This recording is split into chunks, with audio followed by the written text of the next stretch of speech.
El día de hoy les venimos a hablar de la respuesta inmune pulpar. Nuestro grupo está conformado por Angie López, Catalina Benito y Laura Bautista. La pulpa dental es el tejido blando localizado en el interior del diente, en la cavidad pulpar, que contiene nervios, vasos sanguíneos y tejido conectivo. La pulpa dental reside en una cámara rígida que comprende dentina, esmalte y cemento, que proporcionan un fuerte soporte mecánico y protección del entorno oral rico en microbios. Sin embargo, si esta cáscara rígida pierde su integridad estructural, la pulpa se ve amenazada por los estímulos adversos de la boca. La función principal de la pulpa dental es proporcionar vitalidad al diente. Su pérdida tras un tratamiento endodóntico no significa que el diente se pierda, simplemente el diente funciona sin dolor, pero pierde el mecanismo de protección pulpar. También cumple con una función protectora y reparadora de los dientes. Esta función protectora responde a estímulos como calor, frío, presión, procedimientos operativos de corte de la dentina o caries, enviando una señal de peligro alertando de que el diente está sufriendo daño e induciendo la formación de dentina reactiva, dando lugar a su protección y ayudando, por tanto, a mantener la vitalidad del diente. La pulpa dental se deriva de las células de la cresta neural, es decir, del ectomesénquima. La proliferación y condensación de estas células dan lugar a la formación de la papila dental, de la que se deriva la pulpa madura. La pulpa madura tiene un gran parecido con el tejido conectivo embrionario, con una capa de células altamente especializadas, es decir, los odontoblastos, a lo largo de su periferia. Por tanto, la pulpa juega un papel importante en este proceso de defensa. En dientes con pulpas, los túbulos dentinarios están ocupados por líquido dentinal y procesos odontoblásticos, que pueden comportarse colectivamente como un hidrogel cargado positivamente. Este hidrogel es capaz de detener un gran número de bacterias que ingresan a la pulpa. También está el flujo hacia afuera del líquido dentinal, que es importante en la defensa de la pulpa contra la entrada de sustancias nocivas, porque afecta la velocidad a la que las sustancias tóxicas de la boca se difunden en los túbulos dentinarios. Además, pueden estar presentes anticuerpos u otros agentes antimicrobianos dentro del líquido dentinal, en respuesta a infección bacteriana de la dentina. La posible acumulación de inmunocomplejos y de proteínas plasmáticas de alto peso molecular, como el fibrinógeno, en el líquido dentinario pueden reducir el diámetro de los túbulos dentinarios y por lo tanto reducir la permeabilidad de la dentina. Bueno, en cuanto a las células, primero que todo tenemos a los linfocitos. Estos, estructuralmente, en esta micrografía electrónica de transmisión, se ven como están llenos principalmente de un núcleo muy grande señalado con la letra N. Y como este núcleo es tan grande, podemos decir que es una célula con gran capacidad de síntesis. Con las letras NU se señala también su nucleolo y se ve también rodeado por un citoplasma que contiene polisomas libres de mitocondrias y algunos lisosomas. Al hablar de los linfocitos, podemos decir que estos tienen una alta especificidad en el reconocimiento de antígenos y se dividen en linfocitos B y T. Los linfocitos B se conocen por producir anticuerpos contra antígenos específicos y los linfocitos T se dividen en linfocitos T colaboradores o CD4 que contribuyen al reconocimiento del antígeno mediante la unión de una célula T a la membrana de receptores TCR y regulan la intensidad y duración de la respuesta inmune. También tenemos a las T citotóxicas o CD8 que provocan la apoptosis celular. También se clasifican en THL que producen interleucina e interferón gamma, contribuyendo en la activación de los macrófagos. Y también tenemos la TH2 que produce citocinas y estimula la proliferación y diferenciación de los linfocitos B. En cuanto a los linfocitos, en 1987 se detectó por primera vez linfocitos T, CD4 y CD8 en la pulpa humana normal y se encontró que las células CD8 superan en número y cantidad a las células CD4. Estas se consideran residentes normales en la cavidad oral y se encuentran localizadas en la porción interna de la pulpa, dispersos por todos los vasos sanguíneos. Estas células expresan CD45, una proteína que se asocia con la adquisición de la memoria inmunológica. También se dice que puede existir una interacción local entre las células presentadoras de antígeno y los linfocitos T de memoria después de un desafío antigénico secundario en la pulpa dental. A diferencia de los linfocitos T, los linfocitos B rara vez se encuentran en la pulpa dental normal. Los investigadores no han logrado identificar los linfocitos B en la pulpa dental humana mediante el uso de inmunohistoquímica y se ha demostrado que en adultos es posible encontrarlos con mayor facilidad porque su presencia puede ser causada al menos en parte por estímulos antigénicos a través de túbulos dentinarios expuestos crónicamente. Bueno, y ahora, ¿cómo se defiende la pulpa de ataques microbianos? Bueno, los linfocitos T, cuando un antígeno pasa por los túbulos dentarios, el macrófago toma fragmentos de péptidos y los presenta en el nódulo linfoide más cercano. Las células T activadas abandonan el ganglio linfático y comienzan a escanear el tejido periférico como la pulpa. El individuo ahora es inmune o sensibilizado según el tipo de antígeno y la célula dendrítica ahora puede presentar un antígeno directamente en la pulpa para las células T de memoria y así iniciar la inflamación. En cuanto a los linfocitos B, en la actualidad parece difícil justificar un papel significativo de estos en la pulpa dental normal. Los macrófagos son células especializadas de gran tamaño. Se derivan de la médula ósea, pertenecen a la familia de los fagocitos mononucleares y su determinación va a variar dependiendo de dónde se encuentren estos macrófagos. Los monocitos son los macrófagos inmaduros que viajan a través de la sangre periférica y los histiocitos son aquellos que ya se fijaron en algún órgano o tejido del cuerpo. Hacen parte de la respuesta innata o inespecífica. Su principal función es la de la fagocitosis, es decir, el proceso en el que se engloba una partícula extraña, es llevada hasta el citoplasma para que allí sea degradada. Durante la fagocitosis se produce frecuentemente liberación de enzimas lisosómicas.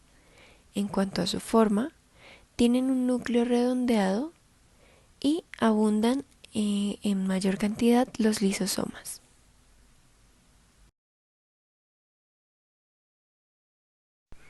En esta microfotografía electrónica de transmisión vemos a un macrófago.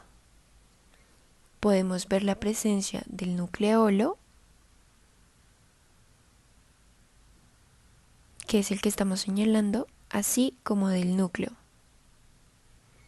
También vemos los lisosomas secundarios y presenciamos que la superficie es irregular.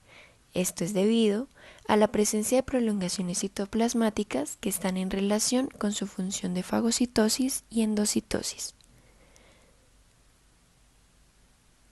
También vemos las vesículas de fagocitosis.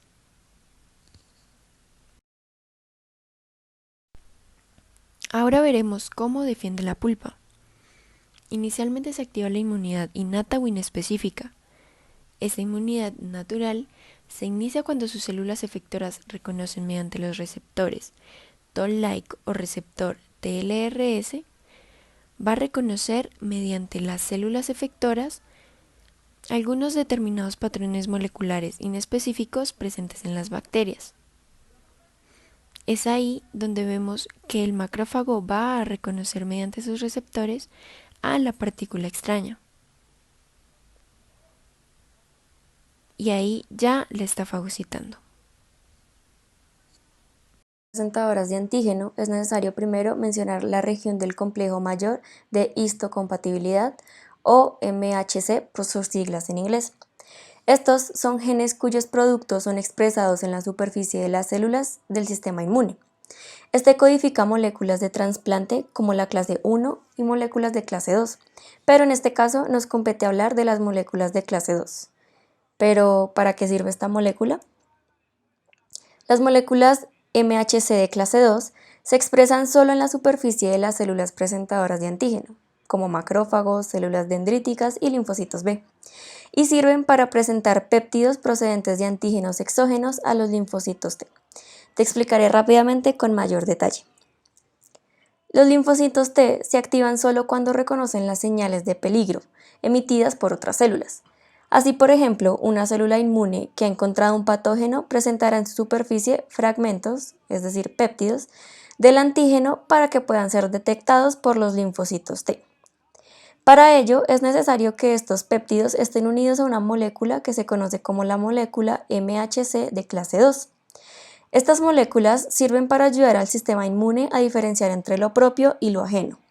Representan más o menos una especie de pasaporte que hay que mostrar a los linfocitos T y que determinará si es necesaria su intervención o no. En cuanto a las células dendríticas, estructuralmente se caracterizan principalmente por presentar prolongaciones citoplasmáticas o pseudópodos que le ayudan a movilizarse. Estos son irregulares y alargados. También en él se ve un núcleo simple con un pequeño nucleolo y tiene poco retículo endoplasmático rugoso, aunque muy desarrollado, y algunas mitocondrias que también son muy desarrolladas. En él se pueden apreciar también pequeñas gotas lipídicas en su citoplasma. Bueno, la familia de las células dendríticas está compuesta por un grupo de células derivadas de la hematopoiesis y se caracterizan por tener una morfología dendrítica, como tentáculos. Estos cuentan con una expresión constitutiva de grandes cantidades de molécula clase 2 y una alta motilidad, es decir, la capacidad de moverse, al igual que una actividad fagocítica limitada, pero tienen una gran capacidad de ser una célula presentadora de antígeno. Bueno, las células que conforman esta familia son escasamente distribuidas, pero su población se encuentra en casi todos los órganos y tejidos del cuerpo y se clasifican en grupos según su ubicación, como su ubicación en órganos no linfoides, células dendríticas incluidas intersticialmente y distribuidas en varios tejidos conectivos, células de Langerhans distribuidas en la piel y epitelio mucoso, en órganos linfoides y en sangre o linfa aferente. En la imagen de la derecha podemos ver unas células dendríticas ubicadas en la pulpa dental de un diente infectado con caries, por eso vemos que hay una gran cantidad de estas. Bueno, las células dendríticas pulpares. Estas células son muy difíciles de discriminar de los macrófagos y han sido descritas solo hace unos años atrás en la pulpa. Estas células dendríticas de la pulpa se denominan como verdaderas y se caracterizan por expresar moléculas de clase 2 del complejo mayor de histocompatibilidad, por poseer una morfología ramificada con 3 o más prolongaciones citoplasmáticas y un diámetro longitudinal de 50 micras. Estas se distribuyen en la pulpa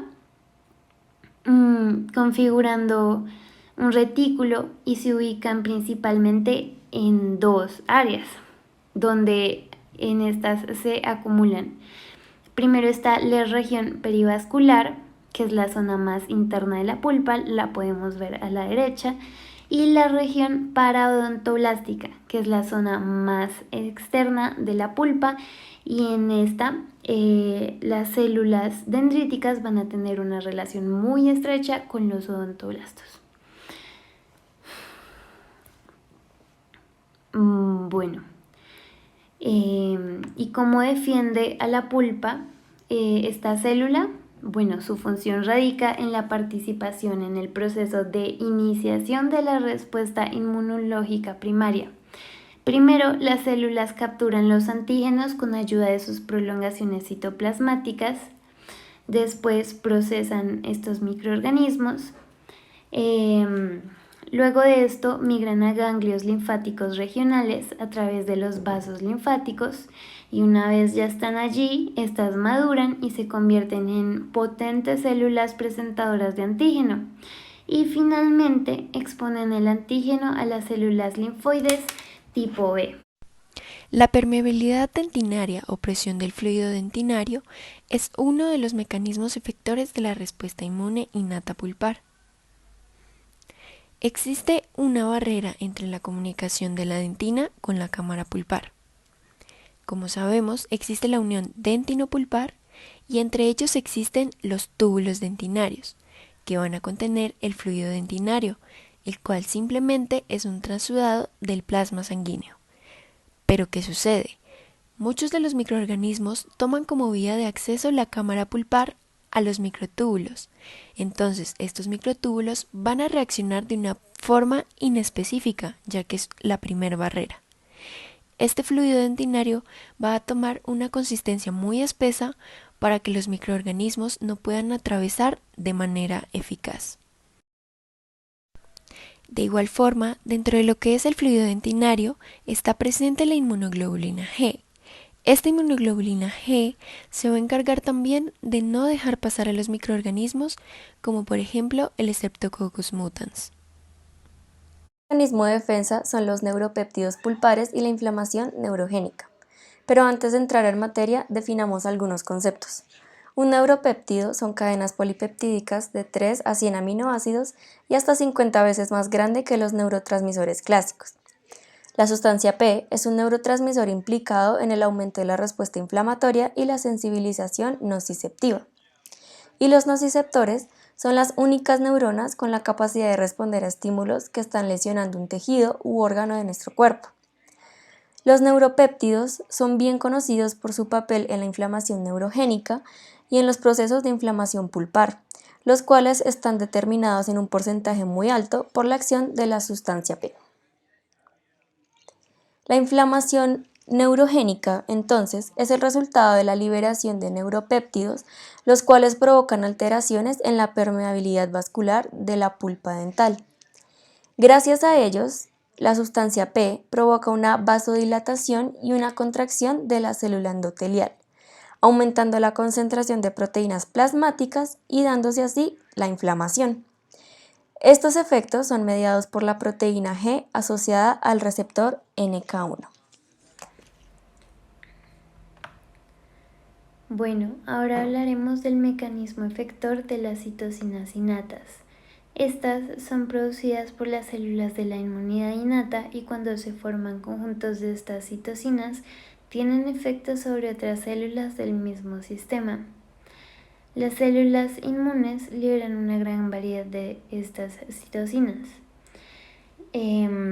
Están los factores de necrosis tumoral o TNF-alfa, las interleucinas 1, 6, 12 y 18 y el interferón G.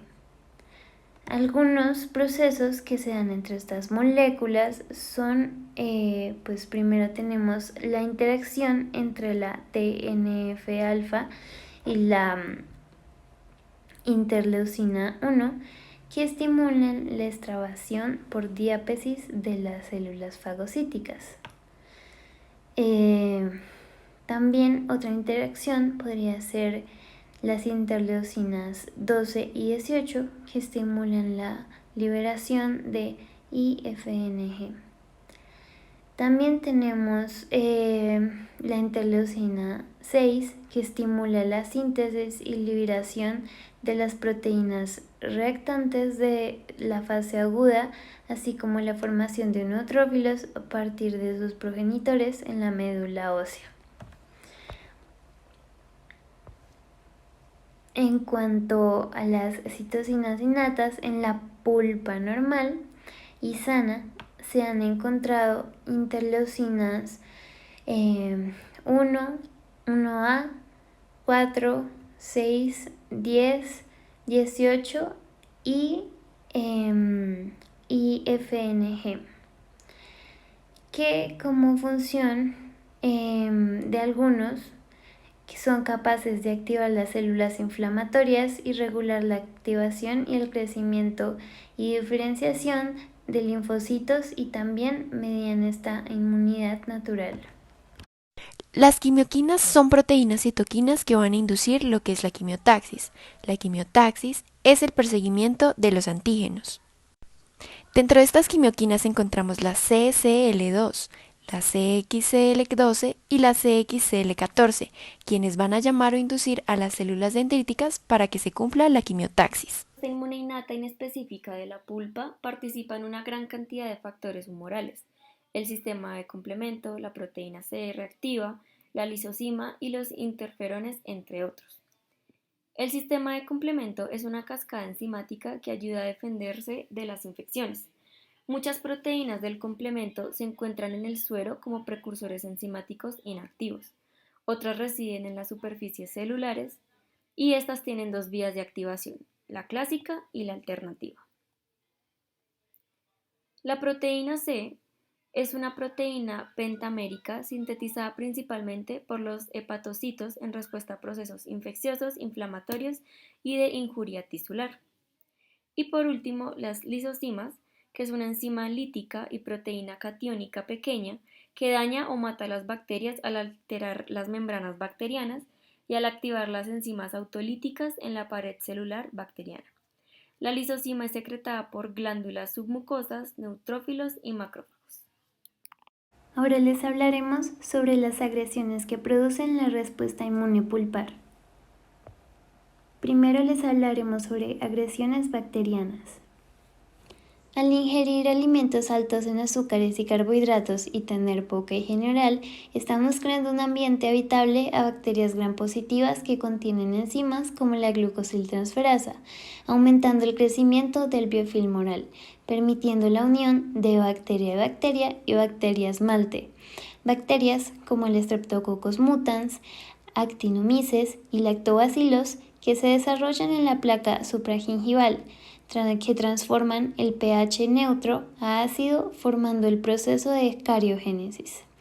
Por otro lado, tenemos bacterias gram negativas que se forman en la biopelícula dental subgingival. Estas producen gingivitis y enfermedades periodontales, ya que depositan calcio y fosfato formando también coágulos sublinguales. Algunas de estas son Fusobacterium, Prevotella y Porfiromonas. Cuando hablamos de agresiones físicas dentales, hacemos referencia a aquellos traumas de origen diferente a caries o traumas oclusales que nos van a perjudicar nuestras piezas dentales. Empezamos hablando del desgaste. El desgaste dental se describe como la pérdida progresiva de la superficie de un diente debido a acciones diferentes, ya sean caries o traumas. Normalmente se da a través del bruxismo, ya que es un trastorno en el que apretamos y rechinamos los dientes, ya sea durante el día o durante la noche. Ahora hablaremos de la abrasión dental. Definimos la abrasión dental como la pérdida progresiva del esmalte dental, y este puede ser provocado por una higiene dental incorrecta, es decir, una mala técnica de cepillado.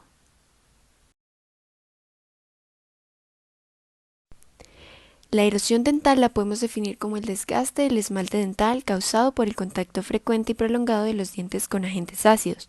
Vamos a ver una leve coloración de los dientes como un tono amarillento. En cuanto a las fracturas, son roturas de la pieza dental por traumatismos, ya sean caídas o golpes, y las podemos ver más frecuentemente en niños y adolescentes. Para finalizar, hablaremos de las agresiones químicas. Una de ellas es por el uso de la tetraciclina. La ingesta de tetraciclinas durante la mineralización de la matriz orgánica de los dientes temporales y permanentes, el hueso y el cartílago, provoca una incorporación permanente del antibiótico en el componente mineral de estos tejidos. Los dientes afectados se tornan de color pardo grisáceos, localizados en el interior del diente y no en su superficie. Y por otro lado tenemos el uso del líquido desmineralizante, que si se hace un mal uso de la cantidad de este complejo químico y si se abusa de la cantidad de veces que se emplea, puede generar una desmineralización total, dejando en un caso muy extremo la dentina y la pulpa expuesta.